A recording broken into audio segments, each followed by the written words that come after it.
The house had always felt alive. Its walls whispered stories of our childhood laughter, the clatter of breakfast dishes, and the echo of late night secrets shared between sisters. I thought those walls were unbreakable as the bond I shared with her, but I was wrong. From the very beginning, our lives seemed painted in shades of rivalry. My sister Mara had always been clever, so clever that everyone around her seemed blind to the quiet envy simmering beneath her smiles. She could twist a compliment into a dagger and a favor into a debt. I, on the other hand, was trusting, often too soft, believing that love and loyalty could withstand anything.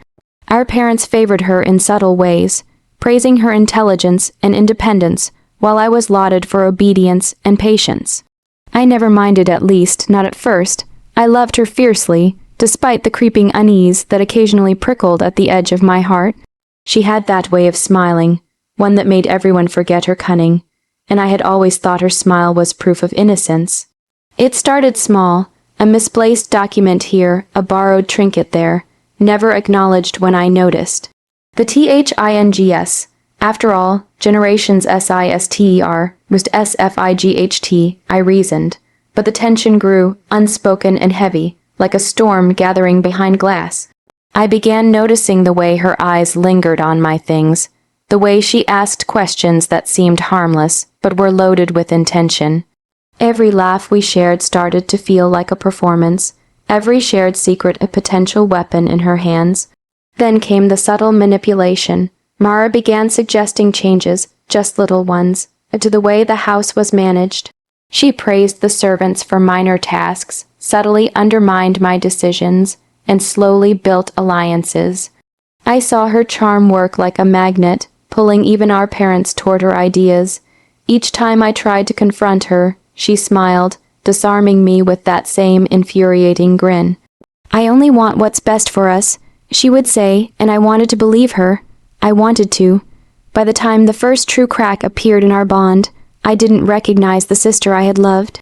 It was one evening, a seemingly trivial argument about inheritance that exposed her ambition. Mara's eyes gleamed with triumph, her voice steady and cold.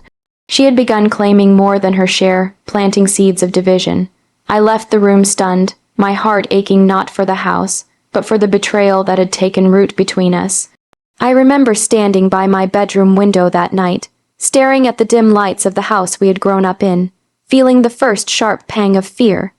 The walls that had once held our laughter now seemed alien, as if they had already chosen sides, and deep in my chest, a tiny, fierce flame began to burn, a flame of resolve.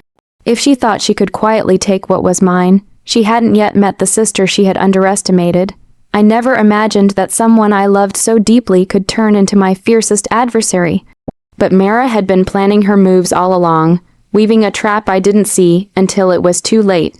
The first time I realized the depth of her ambition, it wasn't in words or argument, it was in the court documents that landed on my desk cold and final.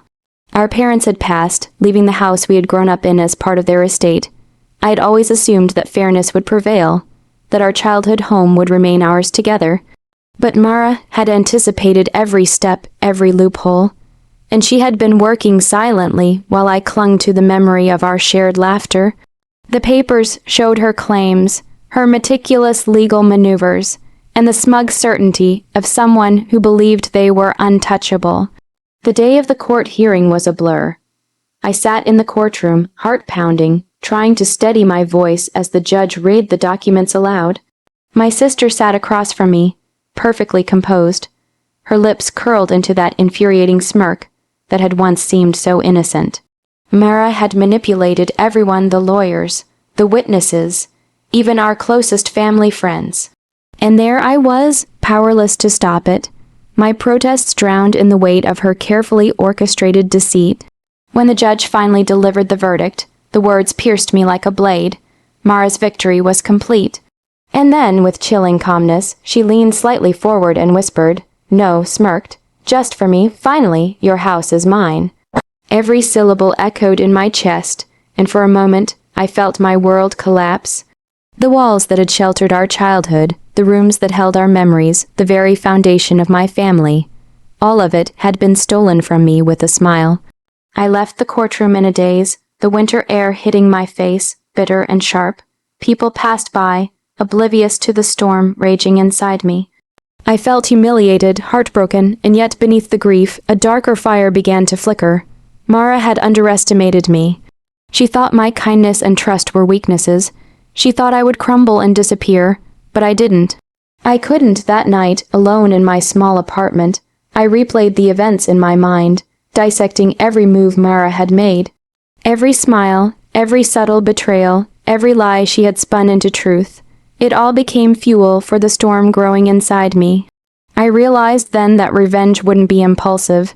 It would be precise, calculated, and inevitable. Mara had played her hand, and I would play mine, with patience as my ally and strategy as my weapon. I whispered to the empty room, voice trembling with a mix of sorrow and determination. You think this victory is yours? Wait. Just wait. I will reclaim what you stole, and you will understand exactly what it feels like to be powerless.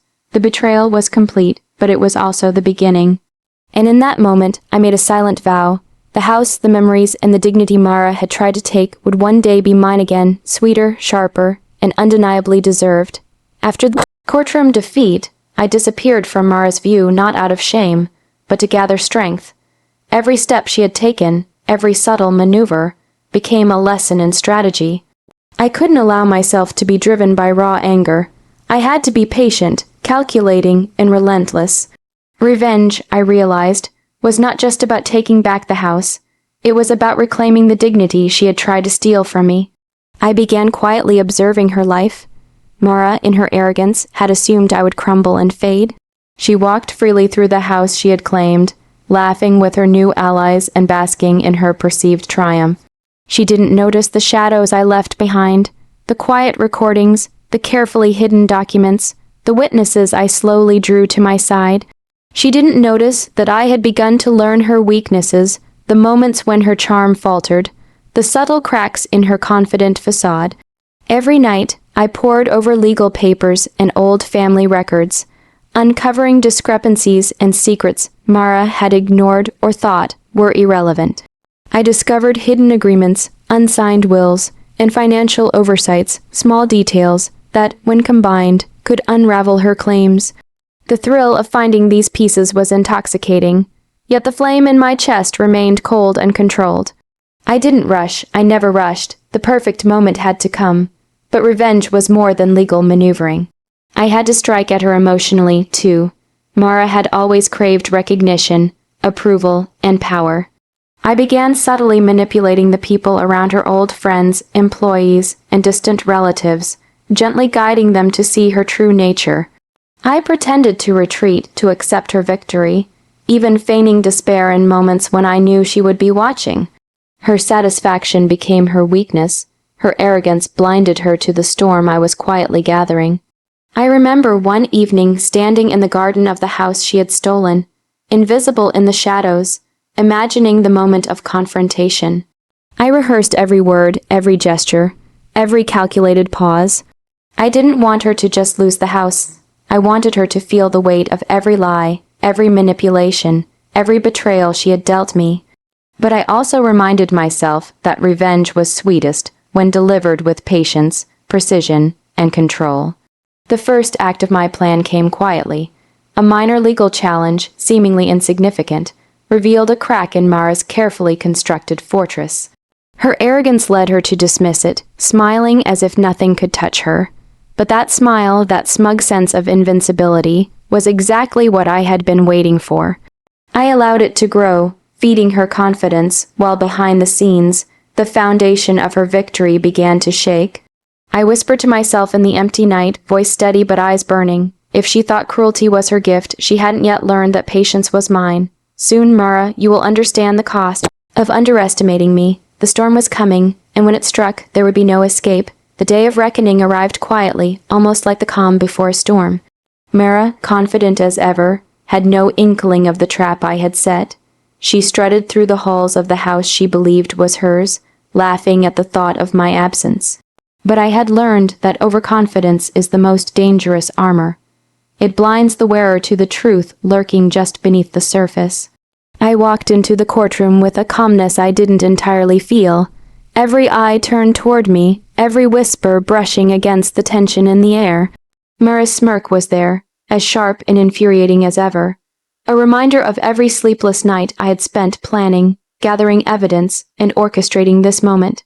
But beneath her confidence, I sensed unease, tiny cracks forming in her composure, the first signs that her carefully built world was beginning to crumble.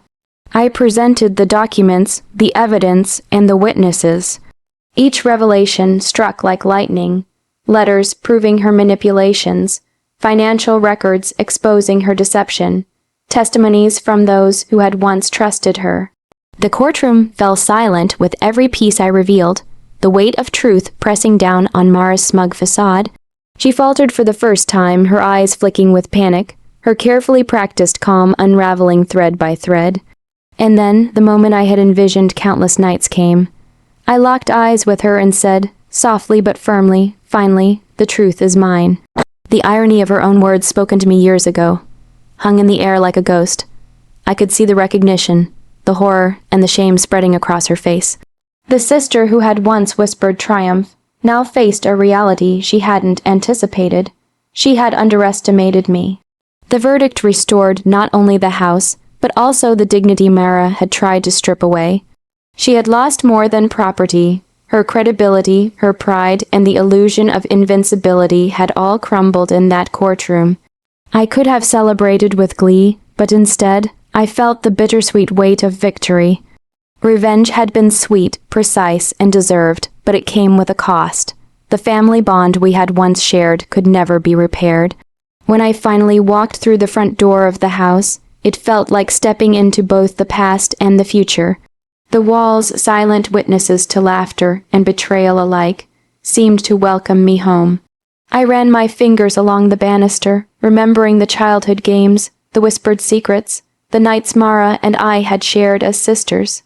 But I also remembered the lies, the stolen moments, the courtroom smirk that had fueled my resolve. Standing in the living room, I whispered to the empty space, "The house is mine again, but the lessons remain. Trust once broken cannot be restored, and strength once tested becomes unstoppable."